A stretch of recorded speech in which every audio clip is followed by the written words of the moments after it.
Assalamualaikum warahmatullahi wabarakatuh.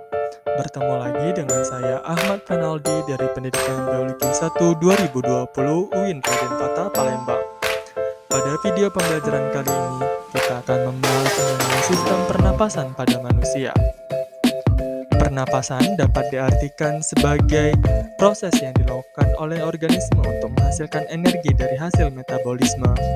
Ada dua macam pernapasan, yaitu pernapasan eksternal dan internal.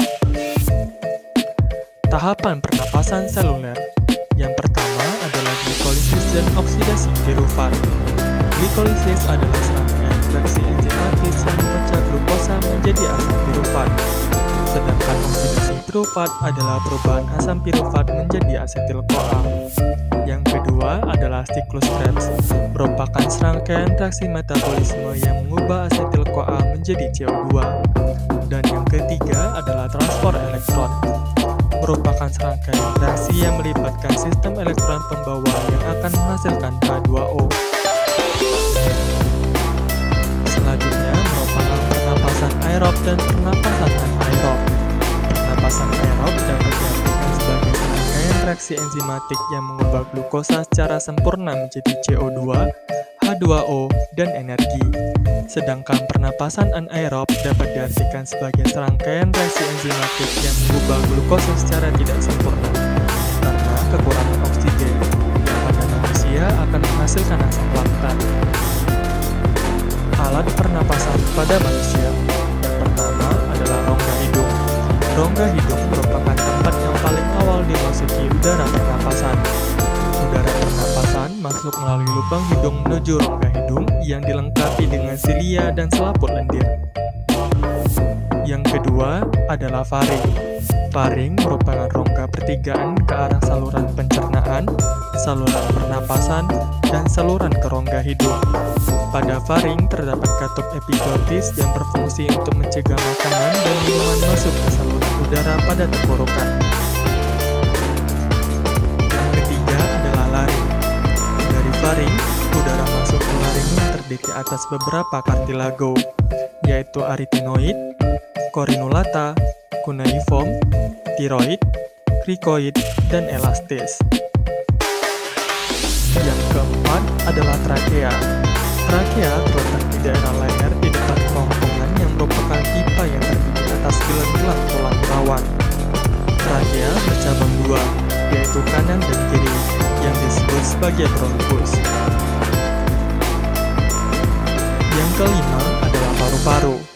Paru-paru atau disebut sebagai pulmo terletak di dalam rongga dada di kanan dan kiri jantung. Pulmo kanan terdiri atas 3 kelompok alveolus dan terdapat 3 lobus, sedangkan pulmo kiri hanya terdapat 2 kelompok alveolus dan 2 lobus. Yang keenam adalah bronchiolus dan alveolus. Dari bronkus, udara masuk ke cabang bronkus yang semakin halus lagi disebut sebagai bronchiolus. Bronchiolus berakhir sebagai gelembung-gelembung halus yang disebut sebagai alveolus, yaitu merupakan tempat terjadinya difusi O2 dan CO2. Selanjutnya merupakan proses pernapasan. Bernapas melibatkan 2 mekanisme pernapasan, yaitu pernapasan dada dan pernapasan perut. Pernapasan dada terjadi karena pergerakan tulang rusuk oleh kontraksi otot antar rusuk. Sedangkan pernapasan perut terjadi karena kontraksi pada diafragma. Proses pernapasan, inspirasi. Saat inspirasi, otot diafragma berkontraksi. Gerakan diafragma ini menyebabkan perluasan rongga dada, sehingga tekanan udara menjadi lebih rendah.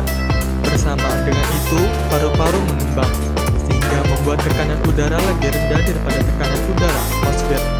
Dengan demikian, udara dapat masuk. Proses pernapasan, ekspirasi. Sementara itu, saat ekspirasi, otot diafragma menjadi rileks dan otot dinding perut berkontraksi sehingga diafragma terangkat dan melengkung menekan rongga dada. Hal ini menyebabkan pengecilan rongga dada dan peningkatan tekanan sehingga udara dalam paru-paru keluar. Mungkin itu saja untuk video pembelajaran kali ini. Sampai jumpa pada video pembelajaran selanjutnya. Wassalamualaikum warahmatullahi wabarakatuh.